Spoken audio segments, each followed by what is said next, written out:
luar biasa persoalan yang tidak hanya dilakukan sekejap saja. Menikah itu mudah, tetapi rumah tangga itu rumit. Mbak Desi, rumah tangga itu rumit. Kalau sederhana rumah makan. Kalau nggak percaya nanya sama ibu-ibu di sini. Ini sumber kerumitan semua ini. Yeah. Rumitnya luar biasa. Maka sebelum menikah ada banyak hal-hal yang harus kita lakukan Bapak Ibu selaku orang tua. Pernikahan itu tidak hanya sebatas mengakadkan. Kalau hanya akad itu luar biasa mudah. Saking mudahnya Nabi pernah mengatakan ketika pernikahan itu dijadikan sebagai sebuah main-main saja bisa jadi sah. Karena rukunnya cuma 4 rukun nikah itu. 1, calon pengantin laki-laki perempuan. Yang kedua, wali dari pihak perempuan. Yang ketiga, 2 orang saksi laki-laki. Yang keempat, akad. Kalau 4 ini sudah dilakukan, sah. Meskipun maharnya sedikit. Mahar kenapa nggak ikut dalam 4 ini? Sebab mahar itu termasuk syarat, bukan rukun. Ini menjadi pelajaran juga yang mau melangsungkan akad. Nanti akad nikah itu bisa rusak sebab mahar belum diterima oleh seorang istri. Kegiatan orang-orang Indonesia rata-rata ngikutin apa yang dilakukan oleh apa istilahnya WO. WO-nya biasanya menata prosedur acara begini.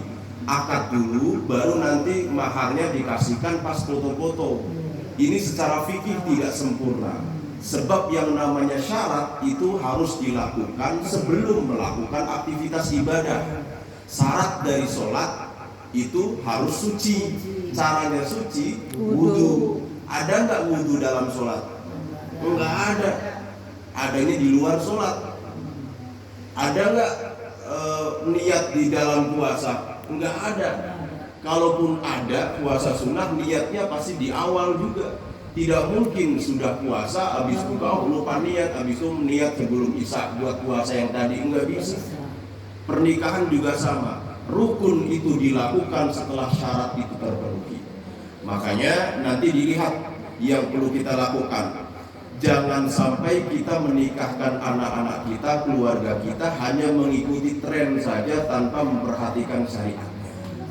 Yang pertama, rukunnya harus terpenuhi. Kemudian yang kedua Bapak Ibu, kenapa saya bilang ini mulai surut kegiatan-kegiatan begini? Sebab memohon, saya melihat kejadian unik tadi yang alhamdulillah masih ada tradisi sungkem ketika maharul qiyam dilaksanakan. Itu merupakan sebuah tradisi yang mudah-mudahan kita tidak hanya salim kepada calon pengantin, tapi benar-benar rasa mendoakan kita diiringi sholawat. Itulah yang akan membawa rumah tangga Desi ini menjadi rumah tangga yang sakinah. Karena syukur itu, saya pernah menyinggung ini, yang namanya syukuran selamatan kalau orang dulu bilang ya. Syukur itu tingkatannya ada 3. Yang pertama, kalau kita cuma sekedar ngucapin alhamdulillah doang, habis ngerti nikmat, habis dapat nikmat, itu bukan syukur namanya. Itu namanya sekedar tahmid, ngucapin makasih sama Allah doang. Ibu dikasih sesuatu sama orang lain kemudian bilang makasih, orangnya seneng. Tapi orang lebih seneng ketika kita ngucapin makasih sambil ngebalas kebaikan lain lagi. Makanya syukur itu adalah ketika kita berterima kasih sama Allah, habis itu kita melakukan nikmat tadi dengan berbagi kenikmatan kepada orang lain. Itu namanya syukur. Maka ciri-cirinya tiap selamatan pasti ada nasi kotak. Iya. Sebab Mbak Desi nggak cuma senang dapat jodoh doang. Kenikmatan yang udah didapat ini mudah-mudahan biar bisa lancar akadnya harus sedekah ke orang-orang yang terdekat. Ini bagian daripada syukur. Sebab la in syakartum la azidan nabung. Barang siapa yang bersyukur pasti ditambah nikmatnya. Ibu yang datang sekarang kemudian ditambah datang kondangan besok, makanannya beda Bu sama yang di kotak. Syukur. Syukur yang kedua adalah ketika kita mendapatkan nikmat kemudian kita berbagi kenikmatan. Tingkatan syukur yang ketiga yang paling tinggi adalah kata Allah wa qalilun min ibadika syakur. Jarang orang-orang yang mencapai nikmat syakur. Ketika menerima apapun dari Allah, tidak cuma nikmat, tapi bahkan sakit, penderitaan itu dianggap sebagai nikmat dari Allah. Itu namanya syakur. Kalau kita udah mulai ngerasa cuek sama penderitaan hidup, kita menganggap semuanya itu adalah nikmat Allah, maka orang ini pasti akan diberikan kesabaran lebih dan akan digantikan dengan sesuatu yang lebih besar. Maka tidak ada istilah orang naik kelas tanpa ujian. Jadi orang yang bisa naik kelas adalah orang yang bisa sudah menyelesaikan ujian, sudah lulus. Ketika penderitaan datang, dia merasa syukur, ya Allah, maka sudah dikasih sakit, berarti ini cara saya untuk istirahat, biar gak terlalu sibuk kerja, biar saya ingat sama Engkau, biar saya mulai berdoa lagi. Akhirnya lama-lama dikasih kesembuhan dan dikasih kelas yang lebih tinggi. Bapak Ibu yang dimuliakan Allah Subhanahu wa taala, yang harus kita perhatikan sebelum menikah. Ini memang sengaja saya tidak menyampaikan kepada Mbak Desi saja. Ini ilmu pernikahan adalah ilmu yang harus selamanya kita pelajari, sebab nikah itu tidak hanya ibadah yang sekali pakai, ibadah yang terus menerus akan harus diservis terus. Allah sudah berfirman, ini apal semua, tadi baru kita baca ayatnya. Subhanalladzi khalaqal azwaja kullaha mimma tunbitul ardu wa min anfusihim wa mimma la ya'lamun. Surat apa? Surat Yasin tadi. Intinya Allah itu sudah menetapkan semua makhluk yang ada di bumi ini semua berpasang-pasangan. Langit ada bumi, siang ada malam, kemudian benar ada salah, laki perempuan, semua dipasang-pasangkan. Dipasang-pasangkan sudah pasti sesuatu itu berbeda, tidak mungkin sama. Nggak mungkin lanang sama lanang, wadon sama wadon, nggak mungkin. Sampai binatang pun meskipun sama bentuknya, mereka ada jenis laki-laki dan perempuannya. Sampai anjing pun, seanjing-anjingnya anjing, dia ngerti mana yang laki, mana yang perempuan. Maka nanti ketika kita menerima pasangan kita kok berbeda dengan kita, itu sudah sewajarnya, sunnahullah. Tidak ada istilah saya kurang sependapat dengan perkataan kalau pasangan itu saling menyempurnakan. Enggak bisa. Sebab kita tidak bisa menuntut pasangan kita itu untuk seperti yang sesuai spek kita, enggak bisa. Saya suka laki-laki yang soleh, saya suka laki-laki yang begini-begini sesuai dengan kita, enggak, ya udah cari apa ke ujung langit, belum tentu, kalaupun ada belum tentu mau sama kita. Iya dong. Maka terima saja yang minimal dari sekian ribu, sekian ratus miliar manusia, untung masih ada yang suka sama kita, itu yang lihat mau sama kita. Makanya itu yang disyukuri. Maka dalam prinsip pasangan yang paling benar adalah saling menerima kekurangan, bukan saling meminta kesempurnaan. Sebab dengan menerima kekurangan, maka apapun yang dimiliki pasangan kita, kita akan selalu maklumi. Sebab yang namanya pernikahan itu, kata orang awam bilang, pernikahan itu adalah nasib, mencintai itu adalah takdir. Kita bisa berencana nikah sama siapa saja, tapi belum tentu cinta itu kita tentukan untuk siapa. Cinta itu ada dalam pernikahan. Banyak orang loh yang dijodohin awalnya tanpa cinta, akhirnya lama-lama demen, cocok. Banyak orang yang dijodohkan akhirnya kok malah justru lebih langgeng daripada orang yang saling mencintai di awal, katanya habis itu bubar rumah tangganya. Sebab cinta itu diciptakan.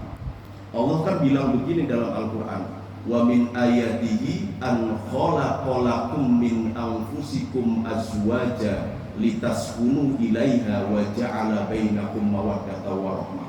Perhatikan ayat pertama, Allah mengatakan begini, wa min ayatihi an khalaqalakum min anfusikum.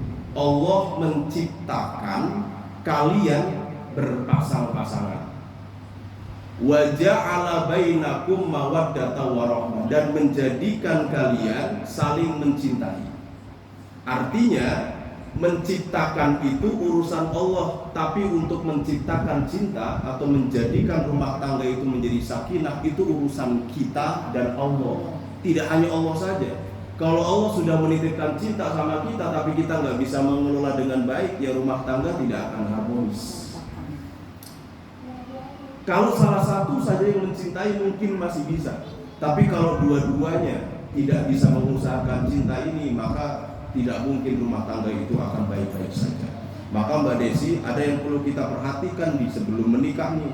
paling tidak hanya dua. Yang pertama, jaga hubungan kita dengan Tuhan, jaga hubungan kita dengan Allah. Pernah nggak kita lihat orang tua kita dulu berantem? Pasti ada ya. Saya atau ibu semua pernah merasa kesal sama suami? Pernah. Suami pernah nggak selama ibu? Pernah kan? Coba kalau kita deketin sama yang punya hati siapa? Allah. Kalau kita deketin sama yang punya hati, maka sekesel apapun seorang suami kepada istri, pasti ada rasa luluhnya. Begitu pula sekesel apapun istri kepada suami, pasti ada rasa luluhnya. Sebab kita deket sama yang punya hati itu. Tuhan bisa kapanpun membolak-balikan hati manusia. Makanya ketika kita dekat sama Tuhan, maka prahara sebesar apapun tidak akan pernah menjadi tidak akan menjadi sesuatu yang akhirnya memisahkan di antara dua orang yang menikah. Ini sebab salah satunya dekat dengan Allah. Nah, makanya salah satu caranya untuk memperbaiki hubungan dengan Allah ya ini, dibuka dengan kebaikan. Segala sesuatu itu kalau dimulai dengan kebaikan itu bernilai ibadah. Bahkan pernikahan pun kalau tidak dimulai dengan kebaikan itu bisa jadi nggak ibadah loh. Dalam fikih itu Bu, nikah itu hukumnya nggak cuma wajib, nggak cuma sunnah. Tidak semua pernikahan itu baik. Nikah itu hukumnya ada 5. Ada yang wajib, ada yang sunnah, ada yang mubah. Mubah itu nikah silahkan, agak juga silahkan. Ada yang makruh bahkan, lebih baik jangan menikah atau lebih baik ntar dulu nikahnya.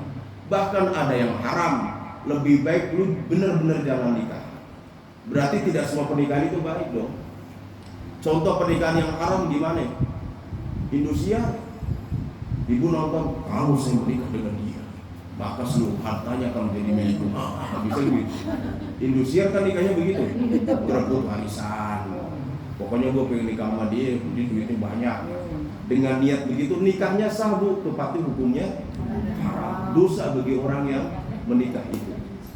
Makruh. Bagaimana contoh pernikahan yang makruh? Lebih baik jangan menikah. Misalkan sudah siap menikah, duitnya sudah ada, umurnya sudah pas, tapi kalau kita menikah bakal ngerepotin orang lain. Misalkan kita punya tanggungan satu nih, emak harus dirawat. Kalau saya menikah saya harus hidup sama suami, emak saya nggak ada, sedangkan suami saya kagak cocok sama emak saya. Lebih baik jangan menikah, atau lebih baik ntar dulu. Sampai kapan? Sampai ada solusi tentang itu. Bisa jadi dapat pasangan yang lain yang baru, atau Tuhan meluluhkan hati suami agar mengajak ibunya ikut dirawat gitu.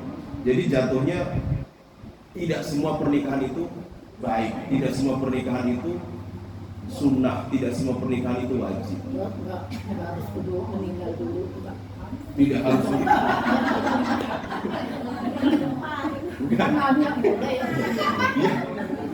Ya kan kita pengennya pas kita nikah tetap masih ada maknya kita. Nunggu sampai emak kita meninggal dulu baru jadi sunnah, kalau bisa begitu. Ada pernikahan yang wajib. Bagaimana pernikahan yang wajib? Kalau nggak nikah kita dosa. Bagaimana untuk orang-orang yang sudah tidak bisa menahan nafsunya? Maka menikah adalah solusinya. Orang yang sudah siap lahir batin, papan, sandang, semuanya sudah siap, kemudian kok sengaja menunda pernikahan. Tapi kalau lihat cowok dia matanya hijau. Yang cowok gak bisa nahan juga, tiap ada cewek dia ngiler. Orang-orang yang begini wajib dinikahin. Kalau kagak nikah dia malah justru terjerumus ke dalam perzinahan. Maka selama dia menunda pernikahan, selama itu juga pula dia mendapatkan dosa nih. Jadi harus hati-hati belajar tentang bab pernikahan. Ini menjelang pernikahan. Makanya sebelum akad nikah dilakukan, mudah-mudahan Mbak Desi bisa memahami bahwa jangan sampai ada niat-niat yang lain selain hanya sekedar untuk mengabdi kepada Tuhan dengan cara menikah. Ya Allah, mudah-mudahan suami yang saya dapatkan ini, mudah-mudahan orang yang datang meminang saya ini adalah orang-orang yang benar-benar dikirimkan oleh Allah.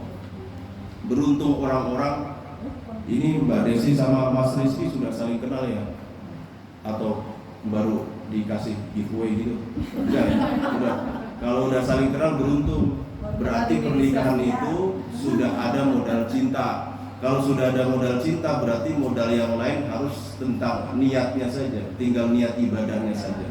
Sebab orang yang menikah dengan cinta itu berarti dia sudah sampai kepada tahap taufik, Bapak Ibu. Apa itu taufik? Taufik itu adalah ketika keinginan kita sudah sesuai dengan keinginan Allah. Itu namanya taufik. Banyak orang yang tidak bisa menikah dengan orang yang dia cintai. Makanya kewajiban kita adalah wajib mencintai orang yang sudah kita nikahi. Ini kewajibannya. Kemudian yang menjadi resep nanti setelah menikah. Setelah menikah itu menjadi istri itu gampang. Yang susah itu suami. Istri itu asalkan melaksanakan kewajiban 4 saja itu sudah, kata Rasulullah, ilalah, umumkan kepada mereka, masuklah surga dari pintu manapun dia kehendaki. All access dari semua 4. Mau masuk surga tanpa hisab, mau masuk surga tanpa ada halangan apapun, lakukan 4 ini bagi seorang istri. Yang pertama, idal mar'ata sholatahu khamsa. Barang siapa kok perempuan nikah kemudian sholat 5 waktu saja, maka itu udah pasti masuk surga. Nggak usah lah ibu sholat sunnah, sholat tahajud, cukup melakukan 5 yang wajib saja, itu sudah menjadi jalan surga. Yang kedua, wasomat syahroha, puasa penuh, dijaga puasa ini. Biasanya perempuan agak lucu puasanya, dia sok-sokan libur padahal nggak ngerti itu haid. Kan kita belajar ya tentang bagaimana puasa itu harus batal atau tidak ketika kita hamil, batal atau tidak ketika kita keluar flat coklat segala macam. Itu tuh harus dipelajari. Kalau ilmu dari suami kita tidak bisa mengajarkan itu, cari guru yang bisa mengajarkan tentang ilmu ini. Bab puasa 1 bulan penuh puasa, insya Allah masuk surga. Yang ketiga, wahafidhat farjaha, menjaga kemuliaan dia, menjaga kemuliaan suami. Dan yang keempat, wa ta'at zaujaha, menjaga ketaatan kepada suami.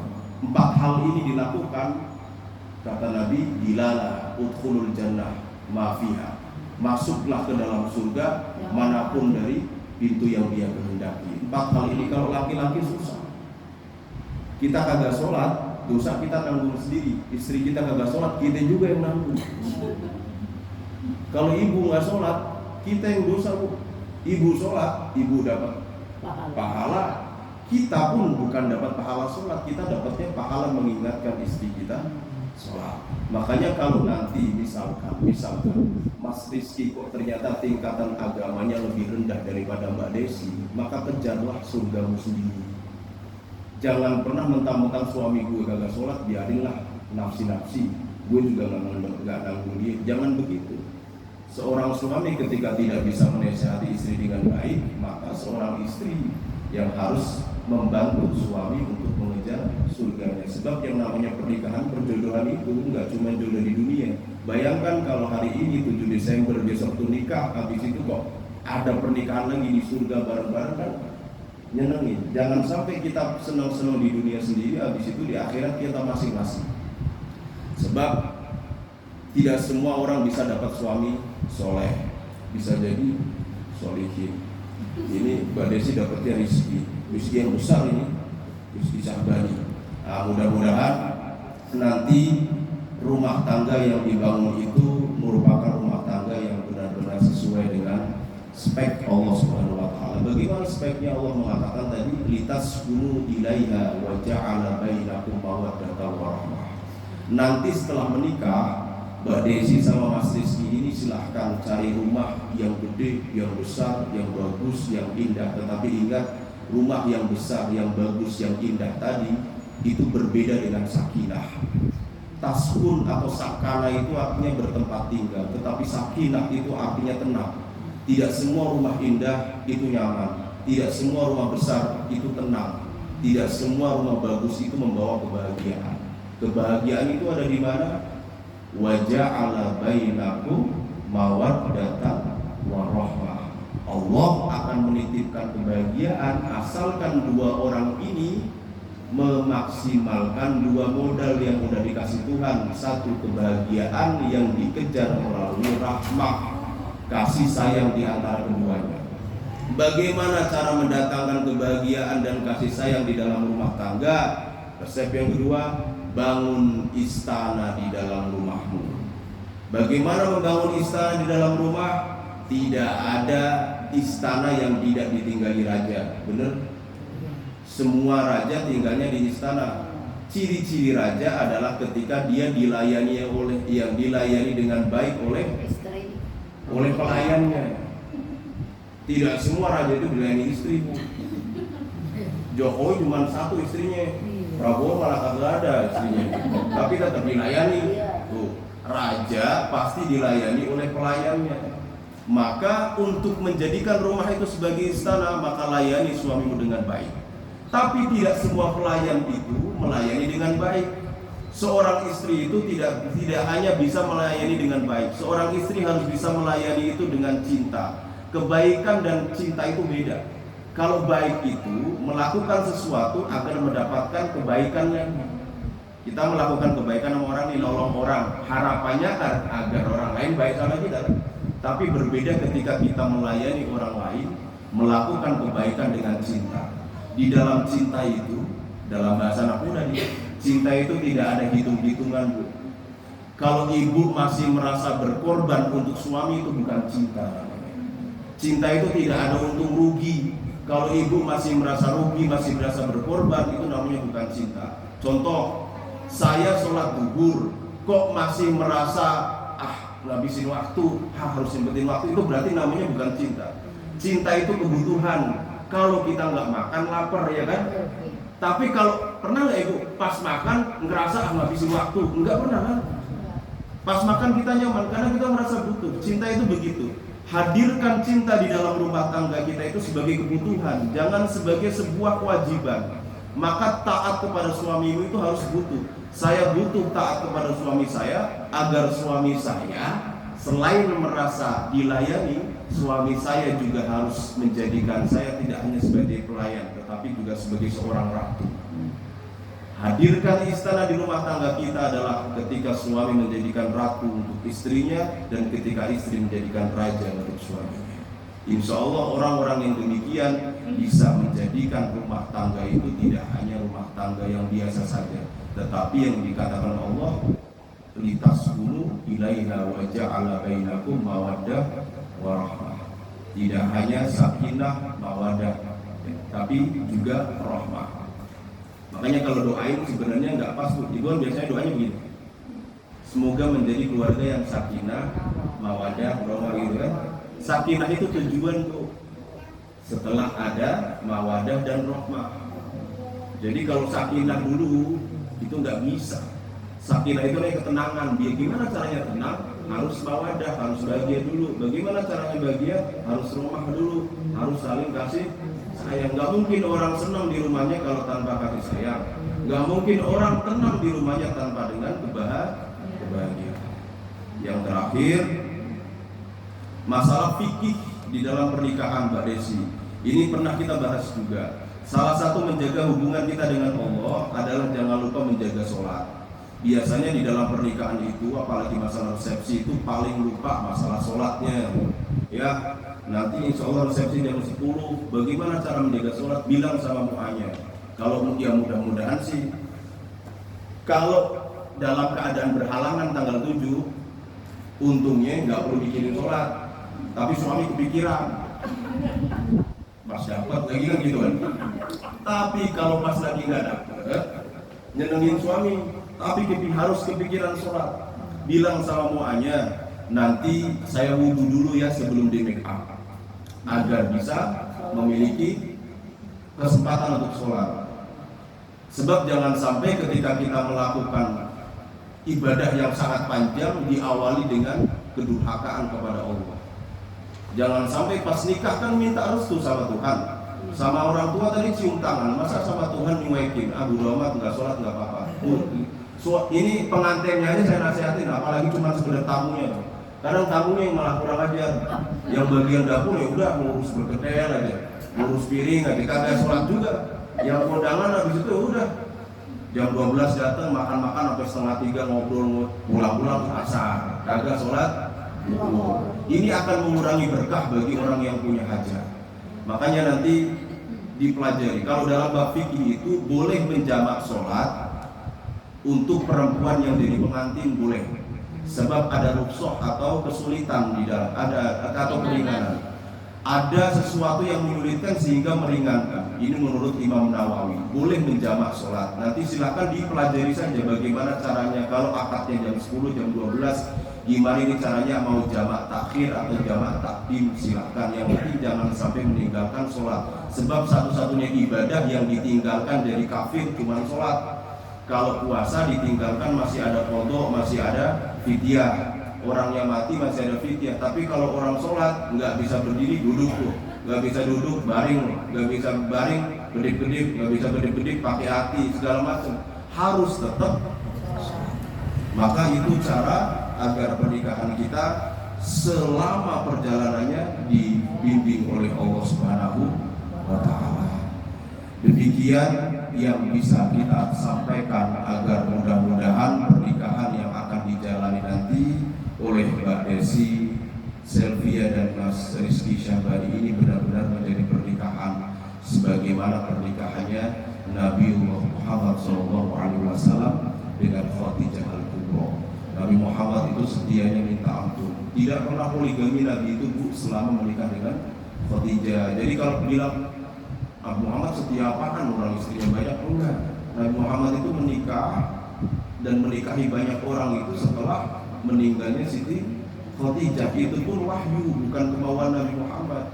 Nabi Muhammad itu menikah dengan semua masyarakat Arab dari berbagai suku. Satu, agar semua masyarakat itu merasa menjadi keluarga lagi. Nikahin orang Sunda, nikahin orang Jawa, nikahin orang Padang, semuanya merasa bangga sebab Nabi Muhammad derajatnya tinggi. Maka ada perempuan-perempuan yang derajatnya rendah dari suku yang paling rendah dinikahi sama Nabi Muhammad. Bukan hanya sekedar nafsu. Beda sama laki-laki sekarang, banyak yang asal punya duit, kadang kagak punya duit juga kurang aja tetap nikah 2 kali juga orang punya duit. Orang-orang sekarang. Ya, ini mudah-mudahan apa yang kita doakan hari ini benar-benar mengantarkan Mbak Desi ini menjadi istri yang nanti benar-benar akan bisa mengabdikan diri kepada Mas Rizky yang atas benar-benar dari sunnah Rasulullah SAW.